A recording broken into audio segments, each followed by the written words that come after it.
228 kilo सोना का घोटाला केदारनाथ में हो गया। ज्योतिर्मठ के शंकराचार्य स्वामी अविमुक्तेश्वरानंद ने केदारनाथ मंदिर से 228 किलो सोना गायब होने का मुद्दा उठाया तो पूरे देश में सनसनी फैल गई। एक बार ये फिर से मुद्दा केदारनाथ मंदिर पर आस्था रखने वाले लोगों के दिल को छू गया। उन्होंने कहा केदारनाथ मंदिर से 228 किलो सोना गायब हो गया, लेकिन अब तक इसकी कोई जांच तक नहीं की गई। आखिर शंकराचार्य ने जिस सोना घोटाले का जिक्र किया वो मामला है तो 1 साल पुराना, लेकिन आज उठाने के बाद केदारनाथ धाम के मुख्य पुजारी संतोष त्रिवेदी ने भी उस वक्त लगाया था कि मंदिर के गर्भगृह की दीवारों पर 125 करोड़ रुपए का सोना मढ़वाया गया था, लेकिन वो अचानक गायब। लेकिन 1 साल बाद अविमुक्तेश्वरानंद ने मीडिया से ये कहा कि केदारनाथ में सोने का घोटाला हो गया। अब वहां घोटाला होने के बाद दिल्ली में नया केदारनाथ मंदिर बना करके यहाँ भी घोटाले की कोशिश है।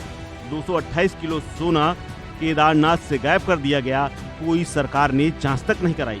तो ऐसे में ये जानना जरूरी हो जाता है कि आखिर ये कथित सोना का घोटाला है क्या और ये हुआ क्या है, और इसको लेकर के शंकराचार्य स्वामी अविमुक्तेश्वरानंद क्यों इतना मुखर हो रहे हैं। तो पहले स्वामी अविमुक्तेश्वरानंद को सुन लीजिए कि आखिर उन्होंने आरोप क्या लगाए, फिर उसके बाद आगे की बात। सोने का घोटाला हो गया, आप पत्रकार लोग क्यों नहीं उठाते हो? तो जब वहाँ पर घोटाला हो गया तो अब आप दिल्ली में केदारनाथ बना लोगे, वहाँ पर फिर दूसरा घोटाला करोगे। 228 किलो सोना केदारनाथ से गायब कर दिया गया, ये कहाँ का नियम है? क्यों नहीं उठाते हो प्रेस वाले इस बात को? आज तक कोई जांच तक नहीं बैठाई गई। 228 किलो सोना का घोटाला केदारनाथ में हो गया, कौन जिम्मेदार है? क्यों इस बारे में जांच नहीं होती है? क्यों भाई इस बारे में निर्णय नहीं होता है? और अब आप कहेंगे हम दिल्ली में ही केदारनाथ बना लेंगे, ये नहीं हो सकता। दरअसल ये सोना 2005 में मंदिर की दीवारों पर लगाए जाने की बात सामने आई है। कहा जा रहा है कि मुंबई के एक दानदार ने, जिसने पहले बद्रीनाथ और अन्य जगहों पर भी सोना दान किया था और दीवारों पर मढ़वाया था, उन्हीं ने ये सोना मढ़वाया है। लेकिन संतोष त्रिवेदी ने यह दावा किया था कि वो सोना अब पीतल में बदल गया है, यानी साजिश के तहत उस सोने को हटा करके पीतल लगा दिया गया। उन्होंने बद्रीनाथ केदारनाथ मंदिर समिति यानी BKTC पर गड़बड़ी करने का आरोप लगाया था। हालांकि मंदिर समिति ने इन आरोपों को उस वक्त भी खारिज किया था और प्रबंधन को बदनाम करने और साजिश रचने के आरोप लगाए थे, और वैसा ही अब भी समिति कह रही है। इस मामले पर शंकराचार्य अविमुक्तेश्वरानंद का कहना है कि सरकार ने इसकी जांच नहीं कराई। वहीं शंकराचार्य के बयान के बाद अब ये सवाल खड़ा हो रहा है कि बद्रीनाथ केदारनाथ मंदिर समिति आखिर इस मामले को लेकर के मौन क्यों थी, और अब उसकी जो सफाई आई है क्या इससे शंकराचार्य संतुष्ट हो जाएंगे?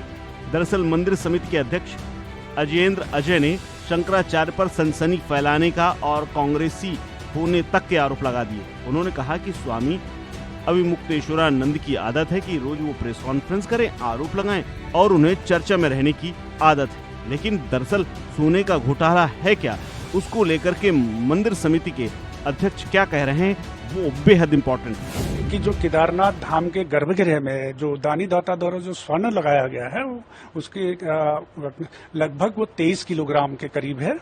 और क्योंकि उस समय जब ये स्वर्ण मंडित किया जा रहा था गर्भगृह को, उस समय उससे पूर्व वहां पर गर्भगृह में चांदी की प्लेटें थी और चांदी की प्लेटों का जो वजन था वो 230 किलोग्राम था।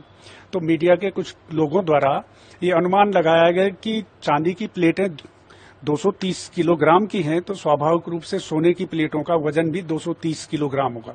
तो इस बात को प्रचारित हुई, लेकिन सोने की प्लेट और चांदी की प्लेट में काफी अंतर होता है। जो चांदी की प्लेट होती है वो पूरी तरीके से चांदी से ही निर्मित प्लेटें होती हैं, जबकि जो सोने की प्लेटें होती हैं, सोने की प्लेटें कॉपर की प्लेट पे उन पर बर्क चढ़ाया जाता है, सोने का लेयर चढ़ाई जाती है उन पर, और वो उस तरीके से सोने को मतलब शुद्ध रूप से केवल सोने की प्लेट नहीं होती है, वो कॉपर पे सपोर्टिंग वो रहता है और उस कॉपर के प्लेट की डिजाइन बनते हैं, उन डिजाइनों पर सोने की लेयर चढ़ाई जाती है। तो जो केदारनाथ धाम में जो स्वर्ण लगाया गया है वो 23 किलोग्राम करीब सोना है उसमें, और 1000 किलोग्राम करीब वो तांबे की प्लेटें हैं। दरअसल इस पूरे विवाद को लेकर के अब आप समझ गए होंगे कि कैसे चांदी पहले लगी हुई थी, उसके बाद उसमें सोना मढ़ा गया, और जब पीतल और सोने की बात आई तो उसको लेकर के किस तरह से समिति ने अपना पक्ष रखा है। हालांकि इस मामले को लेकर के पहले भी कई बार मुद्दे उठ चुके हैं, लेकिन कार्रवाई के नाम पर कुछ नहीं हुआ, ना ही सरकार ने इसकी फिलहाल कोई जांच कराई, क्योंकि वो समिति के बयान से, समिति की तरफ से दिए गए जवाब से संतुष्ट थे। इस खबर में फिलहाल इतना ही। अपडेट्स के लिए बने रहिए वन इंडिया हिंदी के साथ।